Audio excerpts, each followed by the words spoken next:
their findings from the interviews to produce several snapshot reports. They also wrote several blog posts for work with USAID.gov.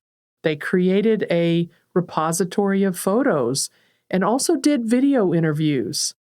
Their work created inputs into final products for the agency, for the El Salvador mission, and for the partners themselves. They captured lessons learned materials and submitted those for incubator reports. During that visit, the team identified strong themes. They identified lessons learned, also success stories about our capacity strengthening activities. They focused on USAID partner engagement strategies. They looked at sub to prime trajectories.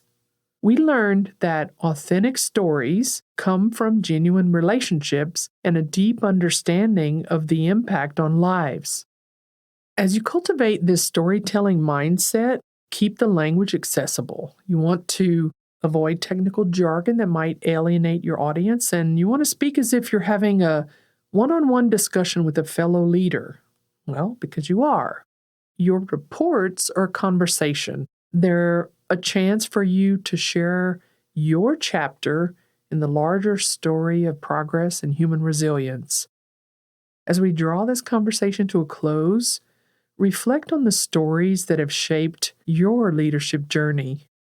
Thank you for sharing this time with me. And as you continue to lead and innovate, may you find joy in the stories that surround you and your project, and you have the courage in the stories you have yet to tell. I'm Dr. Donna Vincent Roa. Thanks for listening to this episode. Have a great week.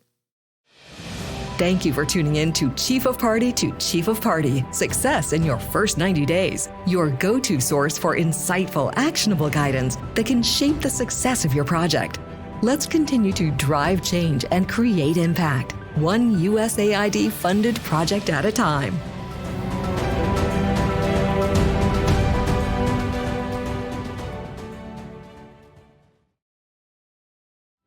Welcome to Chief of Party to Chief of Party, Success in Your First 90 Days.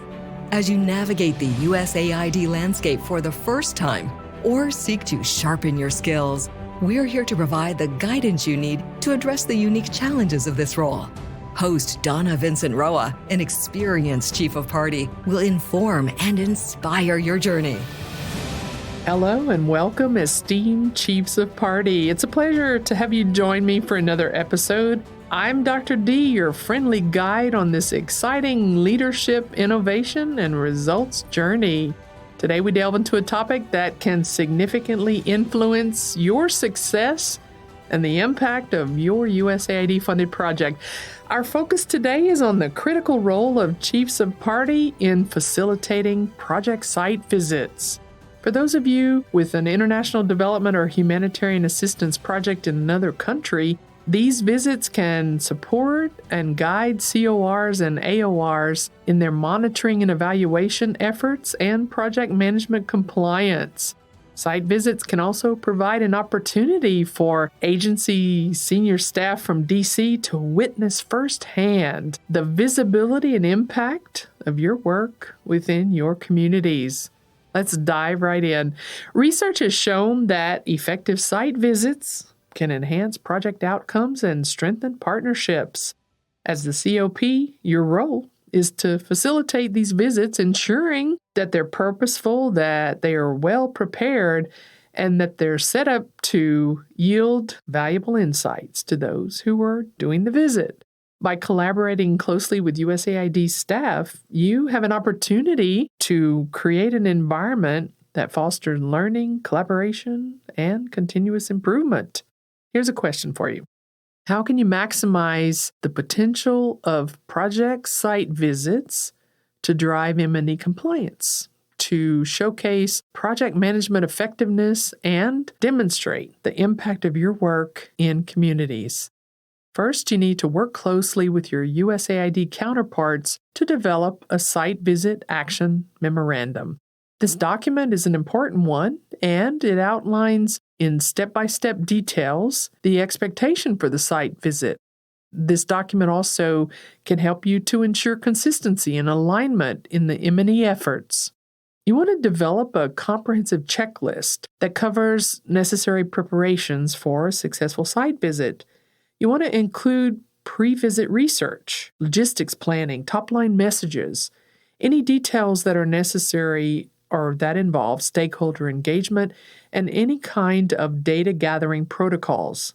You should also prepare brief bios of people who will be interacting with the VIP visitor. You want to encourage a culture of active learning during these site visits, and you can do so by facilitating open discussions, have an opportunity for knowledge sharing, for reflection. You want to emphasize capturing even lessons learned and best practices. This kind of information can drive continuous improvement in your project. You want to bring your beneficiaries to the table. Where have you made an impact? Let them tell your story. What did you do, or how did your project leverage your circumstance to create impact? Strategically plan these site visits because you want to showcase the impact of your USAID work in communities. You want to identify, before the site visit, success stories. You want to make sure that you have a range of beneficiaries involved in the site visit, and you want to provide an opportunity for agency senior staff to witness, if possible, firsthand the transformative outcomes of your project. I like site visits. They're the perfect opportunity for us to engage, to strengthen partnerships with local stakeholders or government officials, and even giving a chance for your sub-partners or subcontractors to showcase what they're doing. This is a way for you to promote the idea of shared responsibility for your project's success. As a chief of party, you have a grand opportunity to shape the narrative of your USAID-funded project through planned and purposeful site visits. When you facilitate these visits effectively, you have a chance to showcase your work, to inspire your teams who often take great pride in letting others know about the impact that they have within the community. It is another way for you to foster collaboration within your USAID ecosystem. I'm excited about site visits